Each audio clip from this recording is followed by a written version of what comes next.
Part two. This little piece right here, it's not in place yet, but again, the all the cables and everything that runs down this piece, this is all going to be, you see the dog bones for the pieces here. This is all going to be the same 090 sheet metal up to this point. It turns into a 1/4 inch piece here and goes up. Should be a very nice reinforcement there for all of that, and all of your cables are going to go down inside it, flare out right here, catch that.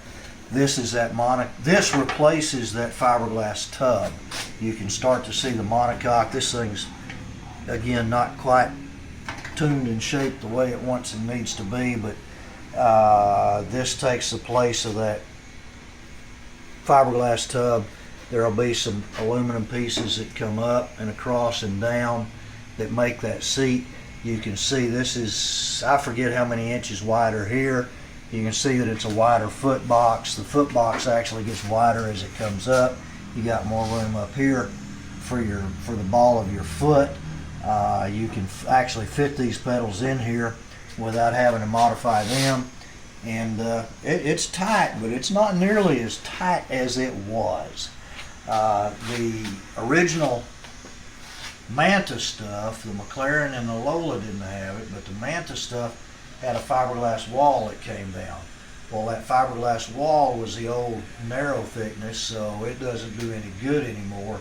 This one has an aluminum wall that comes up to meet the body, and it is shaped along the lines of what I need for the new frame rail here. Coming back, this piece right here, you can see this shape probably looks familiar to anybody with a Manta or McLaren. Those pieces catch it. There's sheet metal that comes here that makes this thing a true monocoque. I expect it to be pretty bulletproof when it's done.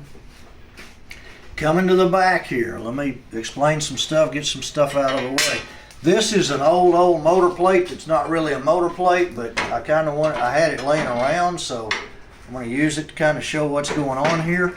That rear motor plate goes here, bolts into here. There's a front motor plate that goes to these holes right here, bolts to here. Then there is what I call a stinger that comes out back here and holds the exhaust and holds the transaxle. So you have three nice mounted points for all of your drivetrain.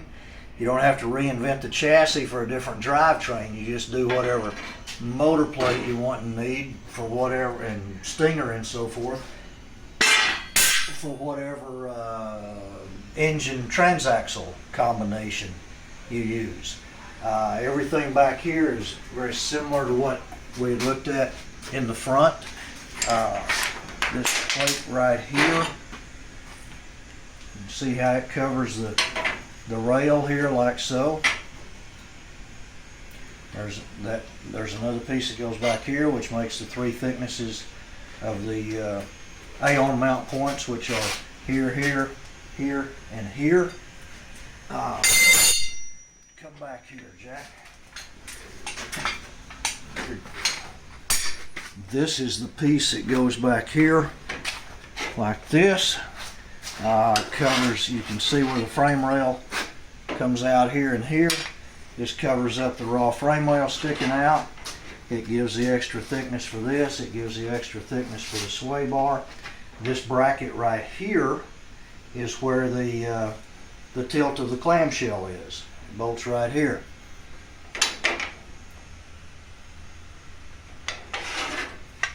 The rear bulkhead.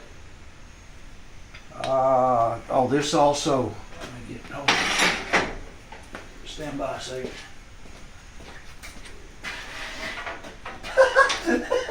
It's still, I was going to go get that, but I can't get that clip on there.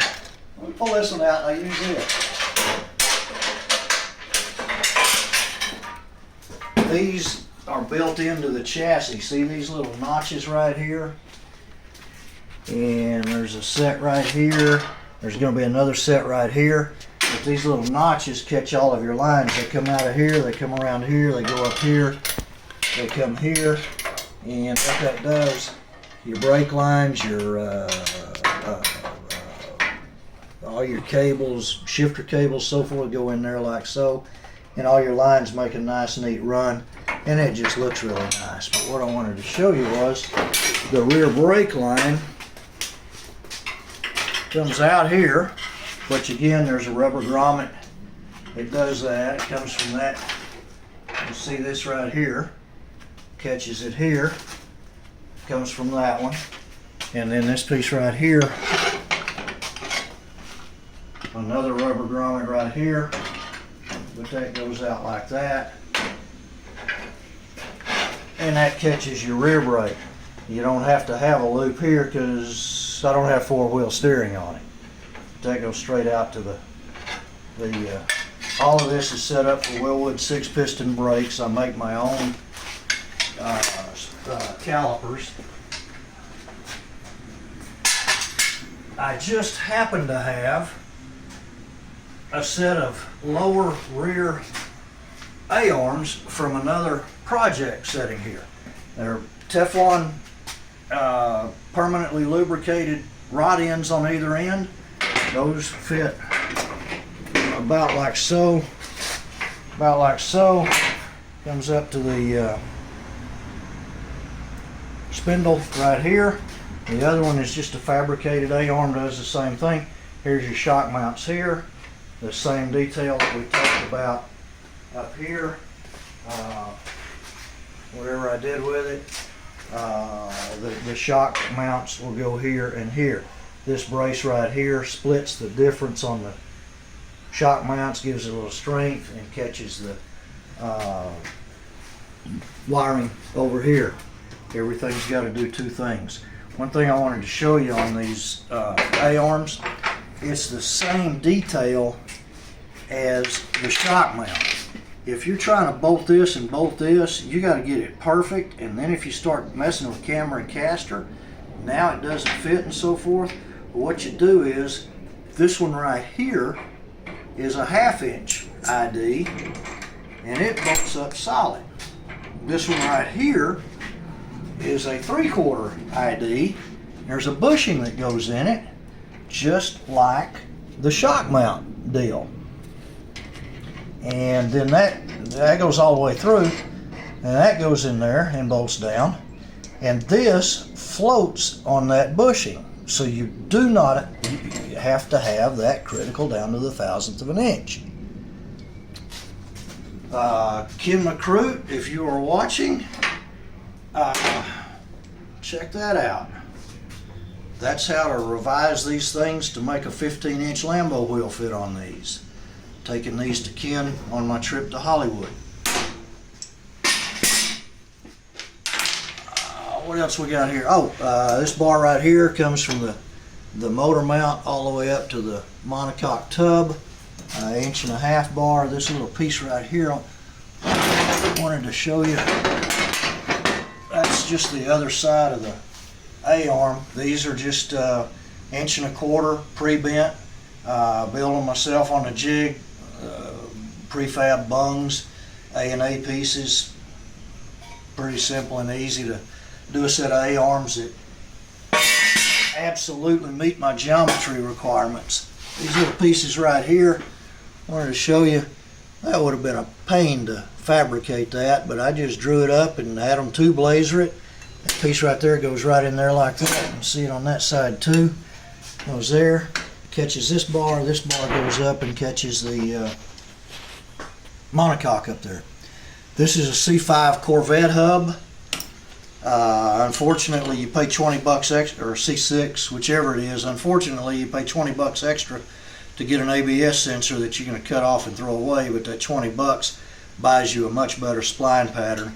But that's a 5 on 4 3/4 bolt pattern. It is a very acceptable wheel bolt pattern configuration. Use these again on everything I build, on all the mid-engine cars, Lambos, GT40 chassis, everything. Serial number etched into the chassis there. Strickland Racing Inc. etched CNC'd into the chassis here. This is where the sway bar mounts go right here, and the sway bar comes out like this. A little bracket tab right here to just kind of reinforce where the sway bar is to keep stresses. That sway bar is constantly stressing, so you kind of need some meat here to hold that sway bar still.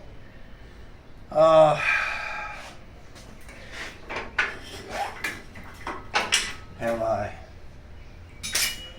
camera lady with a deep voice? Have I forgot anything? Have I left anything out? I think you covered everything. Let me I tell you what, just kind of now that I've got all the crap out of the way, kind of do a walk around on this thing and let everybody see what it looks like when it's not all cluttered up. Oh, I do want to say one other thing. This is the unfortunate nature of the beast. Now that I've got this far enough along that I can eyeball it, and now that it's not just a piece on paper, I know that these shock mounts need to go in an inch and need to go down a half an inch. That does a lot of things for a lot of things. I know that there are some other minor changes. Everything except the frame rails that you see here is about to go in the trash. That hurts, but I can't think of any first chassis design on any car that I've ever done that didn't happen. It's just the nature of building these things. What you see in the next video is going to be not noticeably different, but it's going to be all new stuff. Now, before everybody says, don't throw it in the trash, send it to me, you need to consider my trash is worth a pretty fair amount of scrap aluminum. But that's everything I know. I'm very pleased about the extra area in the compartment here. Pleased about the design of the chassis. I think once the sheet metal's in here, I think it's going to be pretty dang bulletproof. I like this brace right here, the way that does, triangulates everything. All in all, I'm just pretty dang pleased, except for throwing it in the trash. I'm pretty pleased with it.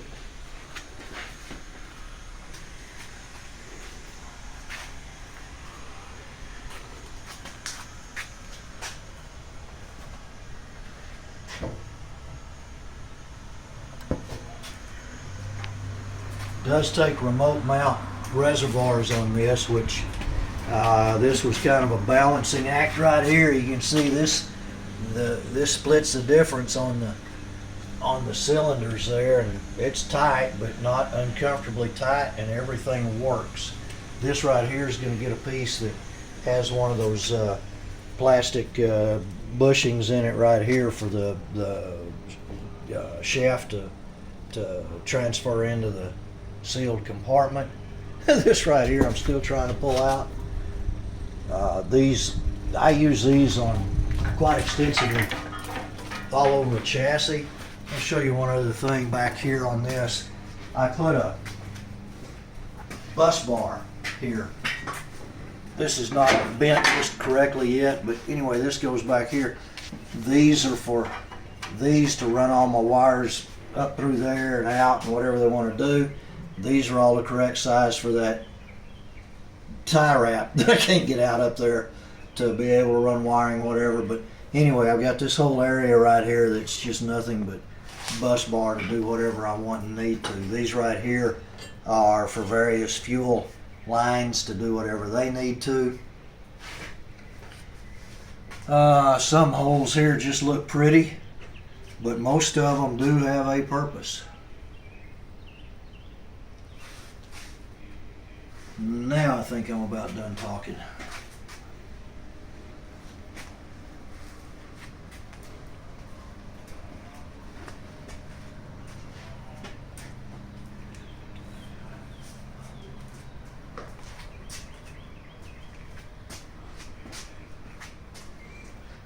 And we're at 14:43. Cool. Timed that perfectly.